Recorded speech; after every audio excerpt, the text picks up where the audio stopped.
আসসালামু আলাইকুম ওরহমতুল্লাহি ওয়াবারাকাতু। Welcome to new blog. আজকে চলে গিয়েছিলাম একটি ব্যতিক্রমিক জায়গায়। এই ব্যতিক্রমিক জায়গাটি আজকে আপনাদেরকে দেখানোর চেষ্টা করব। মুন্সিগঞ্জ জেলায় এই ব্যতিক্রমিক জায়গাটি অবস্থিত।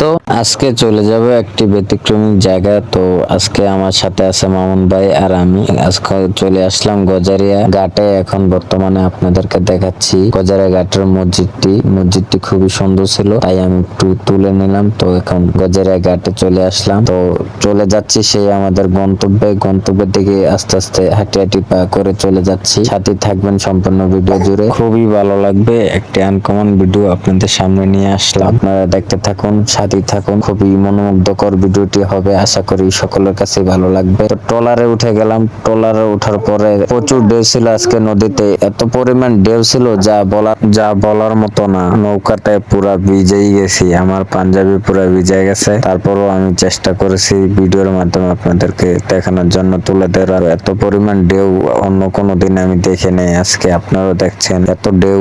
নৌকা একবার উপর উঠে একবার নিচে নামে, অবশেষে আমাদের গন্তব্যে আমরা পৌঁছে গেলাম। এখন দেখতে থাকুন, সাথে থাকুন।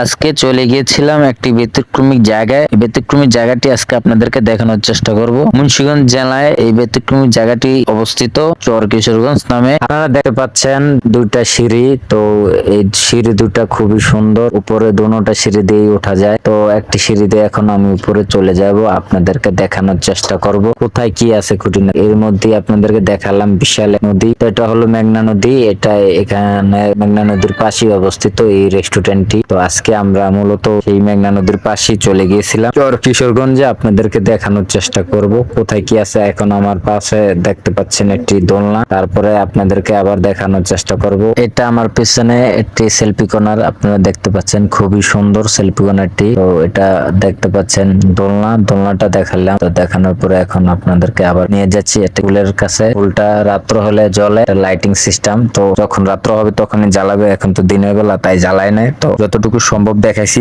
পিছনে দেখতে পাচ্ছেন বিশাল এক নদী, মেঘনা নদী। এটা এখানকার পরিবেশ এবং দৃশ্য আমার কাছে খুবই ভালো লেগেছে। তো আপনাদের কাছে কেমন লেগেছে অবশ্যই একটি কমেন্ট করে জানাইবেন। এটা হলো সেলফি কর্নারটা আপনাদেরকে দেখালাম। এখন দেখতে পাচ্ছেন একটি মিডরে আমার ফেসটা পুরো বডি সহ একটু দেখে নিলাম, কেমন লাগছে। আপনারা অবশ্যই একটি কমেন্ট করে বলবেন আমাকে কেমন লাগছে দেখতে। তো এটা হলো বেসিনের সামনে কিন্তু একটি গ্লাস রাখা। তো নিচে চলে গেলাম, এখন আপনাদেরকে নিচের দৃশ্যটা দেখাবো। নিচে যাওয়ার পরে কিন্তু দেখতে পেলাম রিসেপশন রুম। তো এখানে কিন্তু একটি মেনু কার্ড রাখা আছে, টেবিলে মেনু কার্ড রাখা আছে। মেনু কার্ড দেখে আপনি কি খাবেন আপনি কিন্তু অর্ডার করে ফেলতে পারেন। এটা হচ্ছে কিচেন, আপনারা দেখতে পাচ্ছেন রান্না করা হচ্ছে। তো ভিতরে চলে গেলাম। এই রুমটা খুবই বড় সড়ো ছিল। আপনারা কারা কারা এখানে আসতে চান অবশ্যই কমেন্টের মাধ্যমে জানিয়ে দিবেন।